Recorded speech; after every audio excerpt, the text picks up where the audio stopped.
For Kalani Sitake and the BYU Cougars, they have a tough road game. For them to be able to stay on the path to get to the playoffs, they have to win this weekend. And they playing some chump. They're playing Cincinnati. The Bearcats have been amazing this season. Okay, they're 7-3, but still, they lost to Utah, Arizona, and they lost to Nebraska. Past that, they've beaten Baylor. Okay, oh, everybody's beating Oklahoma State, including the Tulsa Golden Hurricanes. How you let yourself get beat by the Tulsa Golden Hurricanes is beyond me. They beat UCF, Iowa State, Kansas. This has been a really good Bearcats team. Now, it's getting towards the end of the season. You got injuries, you got everything going on. But, BYU is 9-1. Only Texas Tech has beaten them. They've beaten everybody else, including Arizona, which was a double overtime classic. Beat Colorado, but barely. But still, that's because you've got a long season. Some games you just can't get up for. Other games you're just like, okay, whatever. Well, this is a game that this BYU Cougs team has to stand up and go, we're going to win it. Now, when you look at the numbers, it's an interesting look.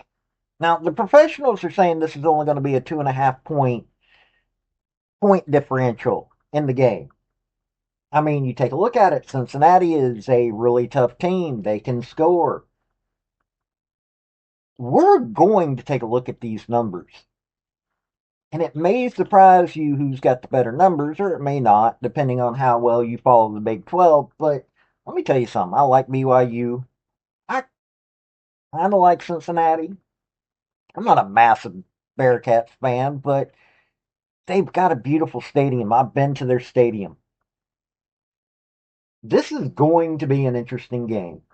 By all accounts and purposes, this is going to be a very interesting game. So, if you like college football, if you like college sports, hit like, hit subscribe. Also, trying to get everything set up for a deal that I'm part of. If you want to help out, I got a Patreon link down below in my link tree. It would help me out, but if you don't want to help me on that way, just hitting like and subscribe will go a lot of ways. So let's get into this game. Hey folks, this is Paul with Redneck Sports. I want to thank you for viewing my video, and I want to give you one thought process. There was a famous coach at the University of Tennessee by the name of General Robert Neyland. He had 6 maxims, but number 2 maxim is what everybody should apply to their life. Play for and make the breaks. When one comes your way, score. That's how to live your life right there. For BYU, they've thankfully not got a lot of injuries, and their head quarterback is Bear Bachmeier. Now, this dude's been doing some really good things. Man's thrown 172 completions on 272 attempts. 2,177 yards through the air, 63.2 completion rate, thrown 13 touchdowns, had 4 interceptions, been sacked 10 times, which is He's their primary offense. Now, LJ Martin he's returned, but he was banged up, so don't know how well he's going to be doing, but he's their leading rusher. He's got 163 rushes, 912 yards, 49-yard long runs, 6 touchdowns. But Bear Bachmeier, 115 carries, 479 yards, got 10 touchdowns. So they can do an RPO, almost a triple option type game. Cody Hagen's got 2. Parker Kingston's got 3. They got 24 touchdowns on the ground. That's not bad. Through the air, Chase Roberts, 43 catches, 702 yards, 85-yard long run, 5 touchdowns. Parker Kingston, 44 catches, 639 yards, 75-yard long run, 4 touchdowns. Carson Ryan's got 3. They've got 13 through the air. So, that's interesting. Parker Kingston's doing a lot of work on both rushing and receiving. Now, on their defense, they've gotten to opposing quarterbacks 25 times. They've taken off 211 yards from the opposing team. Got 29 pass deflections, 14 interceptions. 3 of them went back for touchdowns. They do only have 4 forced fumbles and 4 fumble recoveries. That's a little bit low in numbers. It really is. That's like group of 5. That's group of 5 type numbers. But the 25 sacks, not bad at all. And 29 pass deflections with 14 interceptions. That's really good. That defense, you get into their secondary, you're in trouble. Now, leading tackler, and I never like this. When you've got safeties having to contribute this much, I worry a little bit about this. But Falcao Satula? Oh, I probably butchered that poor man's name. Who's the safeties? Leading tackler, 64 tackles, 1 sack, 2 pass deflections, 3 interceptions, 1 that got returned back for a touchdown. Oh, and 2 forced fumbles. Isaiah Glasker, linebacker, 50 tackles, 3 sacks, 1 pass deflection, 2 interceptions, 1 forced fumble. Tanner Wall, another safety, 46 tackles, 3 interceptions, 1 that got returned back for a touchdown.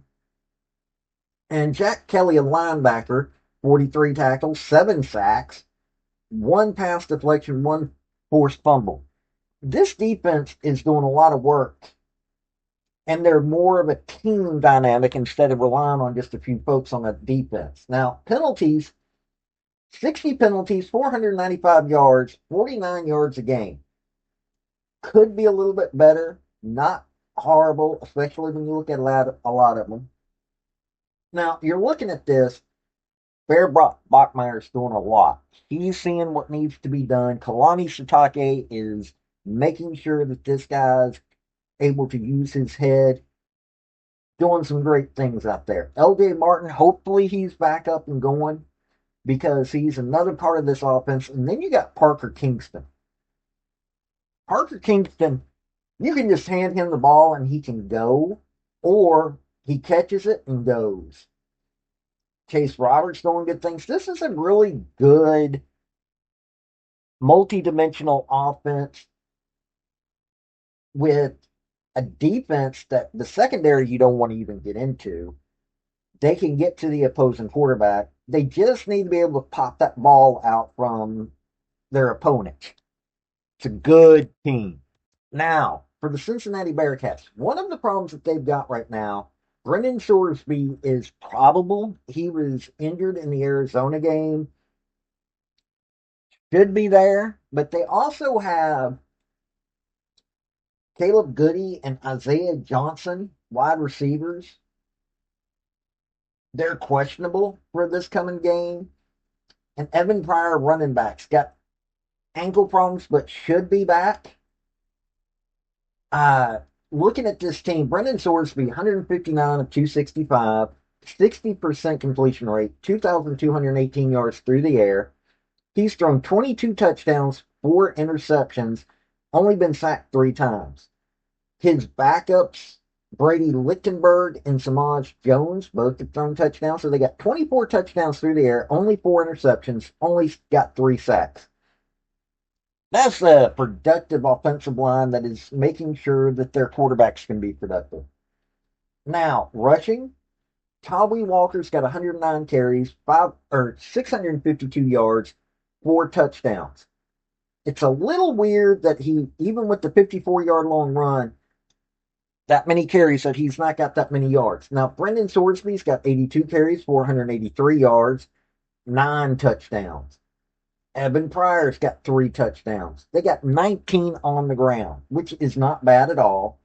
But they're not getting very far. It's almost like they're trying to do ball control because you would expect these guys to be getting into the end zone more or doing more yardage. Now, receiving side, Cyrus Allen. This man's been taking on a lot. 41 catches, 572 yards, 88-yard long run, 10 touchdowns. Still a little low numbers, but Jeff Caldwell, 26 catches, 416 yards, got 4 touchdowns. 4 touchdowns for Joe Royer, who's only got 24 catches and 358 yards. Caleb Goody has got 2 touchdowns. Isaiah Johnson's got 3. So they got 24 touchdowns through the air. But, like I said, Caleb Goody and Isaiah Johnson are questionable for this game coming up. Now, on the defensive side, they got 20 sacks on opposing quarterbacks with only 103 yards. They're not getting to the quarterback quite as much, but not too far off. They got 33 pass deflections, but only 2 interceptions. And they scored on one of them, though. They do have 11 forced fumbles, 7 fumble recoveries. So these guys are doing more of that ground and pound defense, minus the being able to get to the quarterback as much. They do have good pass deflections, just they can't catch the ball. Now, Jeff Golday, leading tackler, 92 tackles, 3.5 sacks, 2 pass deflections, 1 forced fumble. He's a linebacker, by the way. Now, this is where it drops off. You're letting one guy get a little too much action. Trebengola Callard, who is a safety, 64 tackles, 3 pass deflections. At least he's not done any having to go up for a sack, but he's doing the work. But they're getting into the secondary. That's showing what you can do against this team. Jonathan Thompson, linebacker, 53 tackles, 1 sack, 1 forced fumble, 1 fumble recovery. Christian Harrison, who is a safety, number 4 tackler, 52 tackles, 7 pass deflections, 1 interception. This is a team that is relying, because it starts dropping off from there. Yeah, they've got a decently good team defense, but they're letting them get into the secondary a little too much. But it's still, they're still 7-3. They're still winning. They've still won some big games. Now, penalty wise, 73 penalties, 690 yards, 69 yards a game. That could be a lot better. I am sure that Scott Satterfield is wanting them to be a lot better at this. Good offense. Their defense is got some shaky parts to it. Plus, they have some injuries. So this is going to be an interesting team to watch. Now, I'm looking at this and I'm going, okay, both teams are, for all their weaknesses and all their strengths, they pretty much match up really good. Bear Bachmeyer is giving his head a lot more. Brendan Sorsby can do what he needs to do, but this is causing him to get injured. That means he's going to be coming in this game. If he ain't 100%, that could weaken this offense. They've lost the last 2 games because of that. They need Sorsby to win, and it's showing. They're not getting a lot of yardage, and they're going to be going up against a team that's stopping you pretty decently. This is going to be a close game. BYU, Kalani Sitake's got this BYU team going really good. They've got enough offensive weapons, and they know how to get yardage. Got a defense that can get to the opposing quarterback, even though, hey, Cincinnati offensive line does not play games. I like that about a team. They don't play games, but they're not allowing their offense to get a lot of yards. That is going to come up. And in all honesty, while yes, Cincinnati is deflecting passes, BYU knows how to intercept the balls. I think they've got the better secondary. Got a weakness on not stripping the ball, but they do get to the opposing quarterback. I'm looking at this, and I'm thinking that BYU should be able to win this game, but it'll be a tough one. And in all honesty, Cincinnati BYU makes a single mistake, and I can see Satterfield being able to cash in on it. Kalani Sitake, I don't see making a lot of mistakes, and he can capitalize just as well on a Bearcat mistake. But I'm looking at this. I wouldn't lay money on this game. I really wouldn't. I wouldn't put a single dime on this game if I was a bet man. This is going to be a hard fought game. Now, it could turn into one or the other is just going to be running all over it. But with Brendan Sorsby having been injured and coming back, a couple of key wide receivers don't know if they're even going to have a chance in this game. BYU is pretty much, has done pretty good on not getting their guys injured. I'm thinking that this should be a BYU game for those facts. This has been Paul with Redneck Sports. Y'all have a good day now. Bye. I want to thank you for watching my video. And if you like what you saw, like, subscribe, and comment. Y'all have a good day now.